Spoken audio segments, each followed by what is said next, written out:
안녕하세요, 오토래프 김상영입니다. 오늘은 제 차예요. 제 차 K3 GT를 가지고 와인딩에 왔습니다. 제가 개인적으로 2년 동안 이 차를 타면서 와인딩을 달려본 적이 없거든요. 물론 산길을 여유롭게 달린 적은 있지만 스포츠 모드를 놓고 와인딩을 전투적으로 달려본 적은 오늘이 처음입니다. 오늘 주인공은 제 차가 아니라 새롭게 나온 준중형 스포츠 세단 아반떼 N9입니다. 아반떼 N9이 여러 가지가 바뀌면서 이전 모델에 비해서 어떤 차별점을 가지고 있는지, 그리고 우리나라에도 이렇게 작지만 옹골진 차들 많이 늘어나고 있거든요. 과연 얼마나 제 성능을 발휘할지 이런 것들이 궁금해서 두 대를 같이 가지고 와인딩에 나왔습니다.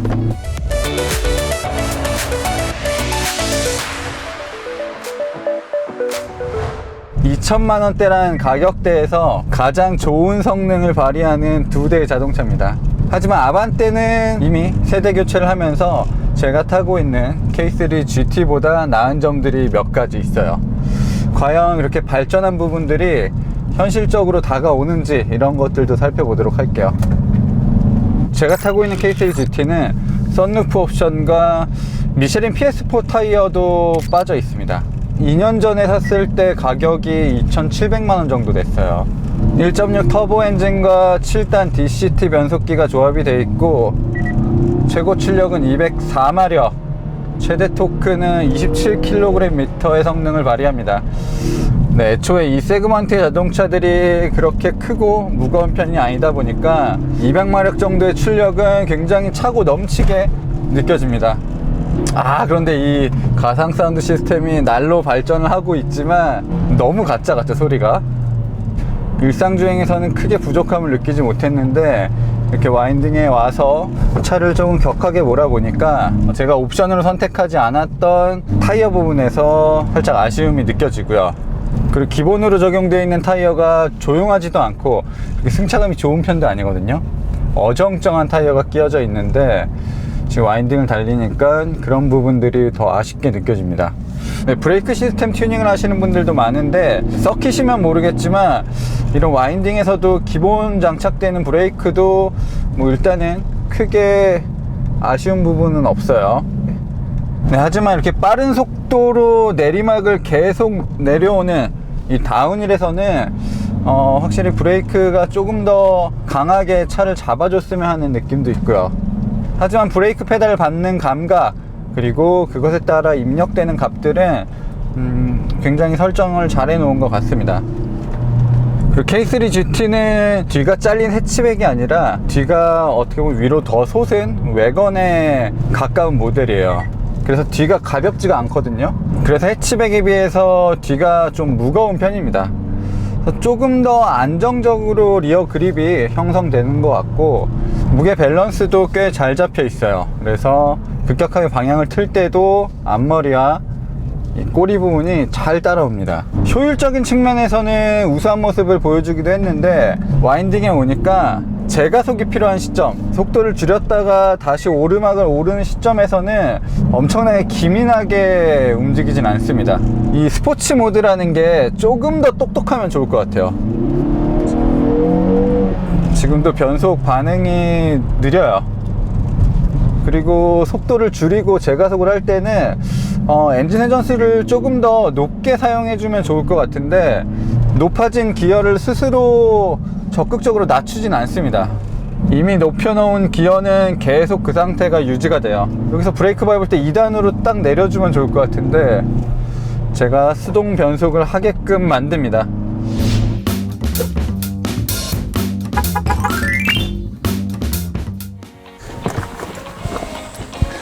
오늘의 주인공을 만나보시죠. 오늘의 주인공은 아반떼 7세대 N9 모델입니다. 아반떼 스포츠의 대를 잇는 모델이고요. 멋있게도 변했고 성능도 굉장히 좋아졌다고 하기 때문에 기대가 많이 됩니다. 먼저 아반떼 스포츠는 일반적인 아반떼에 비해서 조금 더 공격적인 디자인을 가지고 있습니다. 아반떼 기본 모델도 좀 과격한 느낌이 있었는데 지금 이런 범퍼 아래 형상도 달라졌고요. 그릴에는 N9 배치도 붙었습니다. 아반떼는 확실히 넓고 낮습니다. 그래서 바닥에 딱 붙어 있는 듯한 느낌을 주고 있어요.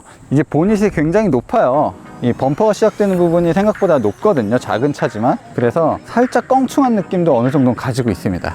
그에 비해서 정말 아반떼 이 N9은 사이즈는 비슷하지만 플랫폼이 바뀌었기 때문에 조금 더 나은 변화들을 갖췄고 예쁜 모습들이 많이 있습니다. 이 주간주행등 그리고 방향지시등이 이 안쪽으로 들어오는데, 새로운 코나 같은 경우는 이 주간주행등이 방향지시등으로 바뀌거든요. 이 아반떼 N9 정도 되면은 돈을 좀 써서 이쪽에 불 들어오는 거 대신 이 주간주행등이 방향지시등 역할까지 해주면 좋을 것 같은데 돈을 조금 아꼈어요.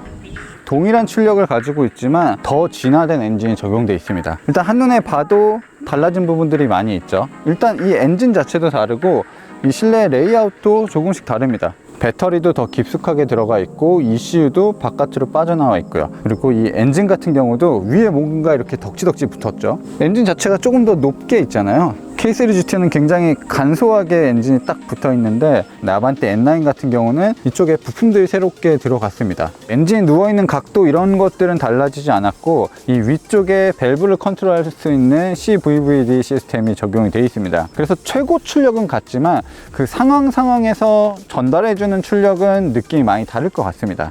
물론 무게는 더 많이 무거워졌겠죠. 하지만 이 새로운 플랫폼 자체가 무게를 더 가볍게 만들어 놨기 때문에 그런 부분은 뭐 거의 느껴지진 않을 것 같아요.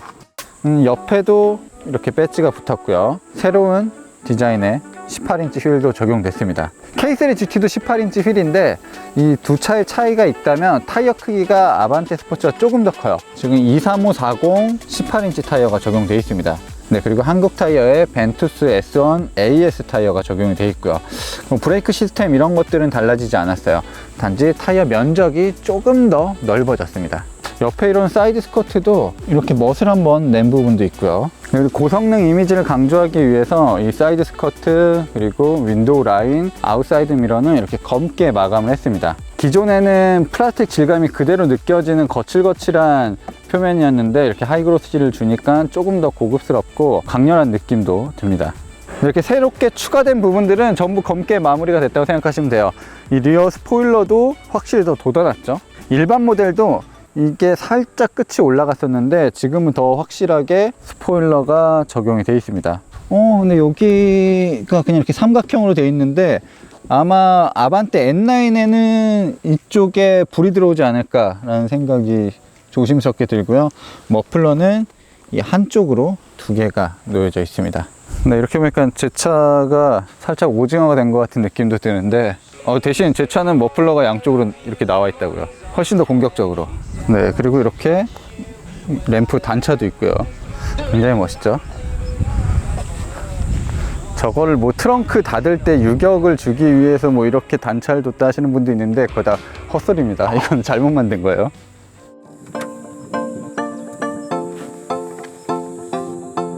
실내는 기본 아반떼와 차별화된 부분들이 딱 눈에 띕니다. 일단 스티어링 휠이 달라졌고요. 이 가죽의 촉감도 좋고 이 패들 시프트도 굉장히 길게 붙어 있고, 그리고 마치 금속 느낌을 주는 것처럼 도색한 부분도 예쁩니다.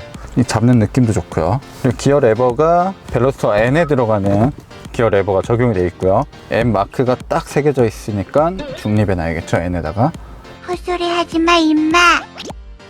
정말 쓰잘데기 없었던 공간에는 정말 쓰잘데기 없이 생긴 드라이브 모드 버튼이 있습니다. N 레터링이 새겨져 있고 옆구리를 꽉 조여줄 것만 같은 이 스포츠 시트가 적용이 되어 있습니다. 이런 것들을 제외하면 기본적인 구성은 일반 모델과 동일합니다. 하지만 붉은색 스티치로 곳곳을 마무리를 해놨고 조금 더 그 고성능에 대한 이미지 이런 것들을 더 가져가고 있습니다. 나머지는 기본적인 아반떼와 전부 동일합니다.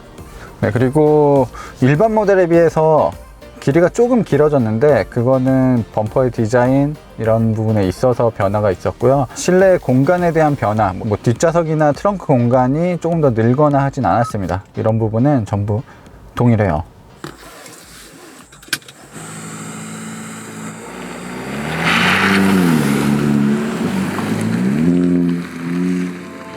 네, 아반떼 CN7 같은 경우 이제 새로운 플랫폼으로 개발이 됐는데 저중심 설계 많이 노력했다고 하거든요. 네, 이 차는 조금 더 스포티한 감성이 많이 녹아든 차니까 시트 포지션도 더 아래로 낮추면 좋을 것 같아요. 그래도 이 차가 주는 분위기, 외관 디자인이나 이런 실내 디자인 요소들이 다른 일반 모델과는 차별화가 많이 되고 있는 것 같아요. 그리고 스티어링 휠 감각이 너무 좋네. K3 GT는 림이 좀 얇은 편이거든요. 네, 대신 D컷으로 잘려져 있긴 한데 이 스포티한 느낌은 이 아반떼 N9이 훨씬 더 좋습니다. 이 스티어링 휠은 잘 만든 것 같아요. 그리고 패들 시프트도 세로로 굉장히 길게 놓여져 있습니다.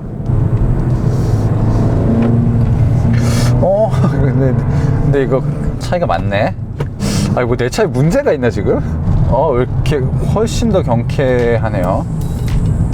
그냥 심지어 지금 노멀 모드거든요. 저 K3 GT는 스포츠 모드로만 거의 달렸는데 지금 노멀 모드의 아반떼 N9이 더 잘 나가요. 기본적으로 차량의 생김새가 주는 무게 차이도 있을 거고요.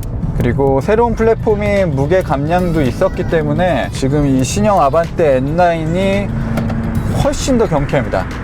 같은 출력을 가졌지만 움직임 자체가 훨씬 더 경쾌하고 얘는 확실히 롤이 적네요. 롤이 적다 보니까 빠른 속도에서 방향 전환하는 건 물론이고 낮은 속도에서 방향을 전환하는 것도 굉장히 사뿐하게 느껴져요. 차가 전반적으로 엄청나게 가벼운 느낌입니다. 그리고 앞머리가 굉장히 잘 돌아가다 보니까 차가 코너 안쪽으로 말려 들어가는 느낌도 들어요. 근데 이전까지 K3 GT, 아반떼 스포츠 같은 모델들은 파워트레인이 조금 다르고 그리고 리어 서스펜션이 토션빔에서 멀티링크 정도로 바뀌었다 수준이었는데 새롭게 나오는 아반떼 N9 같은 경우는 파워트레인 그리고 셰시 구조뿐만 아니라 다이나믹한 주행을 위해서 여러가지 보강도 이루어졌습니다. 네, 그리고 플랫폼이 바뀌면서 뒷바퀴에 멀티링크 서스펜션의 구조나 부품들도 전부 다 새롭게 설계가 됐어요. 이전 모델에 비해서 훨씬 더 견고해졌고 버틸 수 있는 능력치가 더 높아졌습니다. 이제 간단하게 첫인사 정도 나눴고요. 이제부터는 스포츠 모드로 달려보겠습니다. 이거 참나, 이 주행 모드 변경 버튼이 이쪽에 놓였는데 내가 봤을 때 이거는 애초에 여기다 무언가를 할 생각이 없었는데 사람들이 하도 저게 뭐냐, 여기다 뭐 만들려고 하냐 하니까 그냥 어거지로 넣은 것 같은 느낌이에요. 쓰기는 편해요. 기능적으로는 편하지만 미적으로는 정말 최악입니다. 그리고 누르는 감각도 정말 별로예요. 버튼을 조금 더 견고하게 만들든가 아니면 다이얼 방식으로 해도 좋을 것 같은데. 자, 스포츠 모드로 달려보죠. 자, 스포츠 모드와 기어 레버를 옆으로 넘기면 이제 S 모드가 되죠. 네, 역시 같은 출력을 가지고 있기 때문에 힘은 넘치는 편이고 신기할 정도로 기울어짐이 적어서 훨씬 더 공격적으로 몰 수 있는 것 같아요.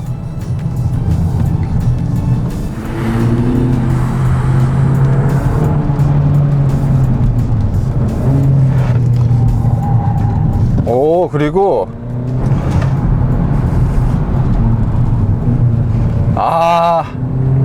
결정적인 차이가 있네요. 결정적으로 부러운 게 있습니다. 아반떼 N9은 와인딩을 탈 때 이 스포츠 모드에서는 수동 모드 조작을 안 해도 돼요. 물론 하면 더 재밌겠지만 굳이 안 해도 됩니다. 자 보세요. 제가 K3 GT 타면서 좀 아쉬웠다고 생각하는 부분들 잘 기억하시면서 자 보세요. 코너를 진입하기 전에 브레이크를 밟고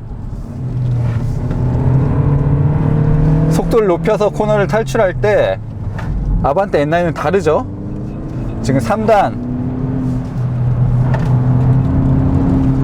브레이크 밟으면 2단으로 올려주면 2단으로 내리면서 회전수를 4000rpm까지 띄워줍니다. 자 보시죠. 3단에서 브레이크 밟고 2단 4000rpm까지 올려주고 다시 가속. 레브 매칭처럼 이 RPM을 보정해줘요. 네, 사실 현대기아차가 DCT를 적극적으로 넣기 전에 우리는 이제 폭스바겐 브랜드를 통해서 DCT를 굉장히 많이 접했단 말이죠. 그런 쪽의 DCT들은 상당히 공격적이에요. 그러니까 지금처럼 브레이크를 밟게 되면 제가속을 준비하기 위해서 엔진 회전수를 마구마구 높여놓거든요. 그리고 멈출 때는 또 엔진 브레이크를 위해서 기어 단수를 막 높여주기도 하고요. 그런 부분이 뭔가 많은 사람들이 DCT에 열광하게끔 만드는 요소였는데 K3 GT는 그냥 토크 컨버터 같아요. 변속이 그렇게 엄청나게 빠른 것 같지도 않고 예리한 것 같지도 않은데 지금 아반떼 N9은 그 부분에 있어서는 확실히 달라요. 이렇게 작은 차들은 한계가 명확하거든요. 그 안에서 뭔가 조금 더 바꾸고 조금 더 새롭게 하고 조금 더 격정적으로 만드는 그런 작업들이 필요한데 굉장히 섬세하게 그런 부분을 잘 다듬은 것 같고요. 제가 타고 있는 K3 GT야 지금 시승하고 있는 이 아반떼 N9은 타이어 크기도 다르고 타이어 자체도 달라요. 완벽한 비교라고는 할 수는 없지만 어쨌든 타이어가 커진 만큼 그립을 챙겨갈 수 있는 부분은 아반떼 N9이 훨씬 더 유리합니다. 그래서 휠스핀을 내는 상황도 그렇게 많이 연출되지가 않고 코너를 탈출하면서 가속 페달을 빠르게 가져가도 서로 간섭하는 느낌이 크게 들지 않습니다.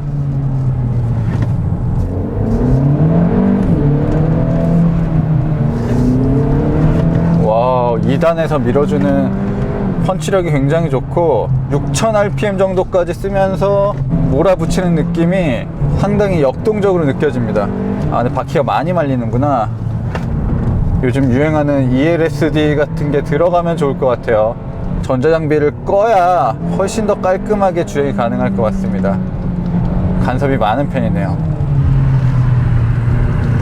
자, 이 정도로 빠르게 달릴 수 있는 2천만원대 자동차 흔치 않거든요. 우리가 왜 아반떼 스포츠에 열광했을까요? 그리 비싸지 않은 가격으로 이런 산길에서 두세 배 되는 가격을 지닌 차들을 맹렬하게 추적할 수 있거든요.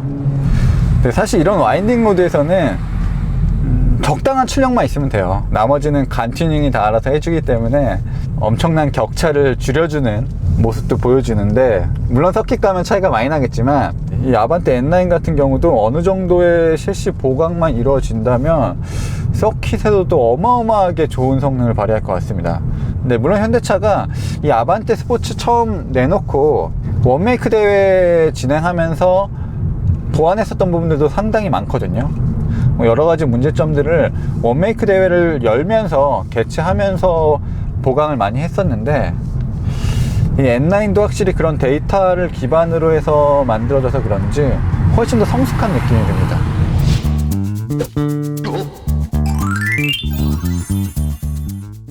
네, 같은 와인딩 로드를 두 대의 차로 달려봤습니다.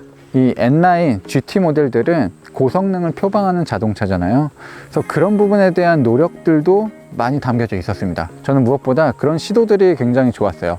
실제로 잘 달리느냐 빠르냐 이런 건 두 번째고, 그런 부분의 맛을 어떻게 잘 보여주느냐가 많이 담겨 있었던 것 같습니다. 사실 K3 GT에는 그런 것들이 거의 없었거든요. 단순히 출력만 조금 높았을 뿐이었는데, 이 아반떼 N9은 두루두루 여러 가지가 달라졌기 때문에 조금 더 고성능에 입문하는 자동차로서는 더 적합하다는 생각이 들었습니다.